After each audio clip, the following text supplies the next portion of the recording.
আজকে কিছু ইমোশনাল কথাবার্তা বলবো। যারা আমার ভিডিওর নিচে নিয়মিত কমেন্ট করেন তাদের কিন্তু একটা নোটবুক তৈরি করছি আমি, তাদের নাম ঠিকানাগুলো লিখে রাখছি সম্ভাব্য বোঝার জন্য, এবং তাদের জন্য বিশেষ কিছু করতে যাচ্ছি সেই লক্ষ্যেই আমি সেগুলো সংগ্রহ করছি। এবং তাদের কমেন্টগুলো আমি যখন নিচে দেখি সাথে সাথে আমি চিনতে পারি, বুঝতে পারি যে এটা হচ্ছে সেই ব্যক্তি। আমার মধ্যে কেমন জানি একটা ভালো লাগা কাজ করে, মনে হয় যে তিনি আমার খুব কাছের প্রতিবেশী অথবা ছোট ভাই, ছোট বোন, বড় বোন বা বন্ধুসুলভ কেউ একজন।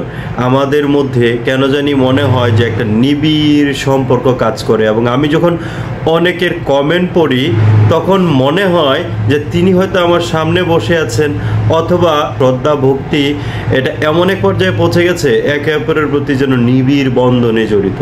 তবে আমি যেখানেই কাজ করেছি আমি সেবাগ্রহিতার সাথে খুবই নিবিড়ভাবে মিশেছি।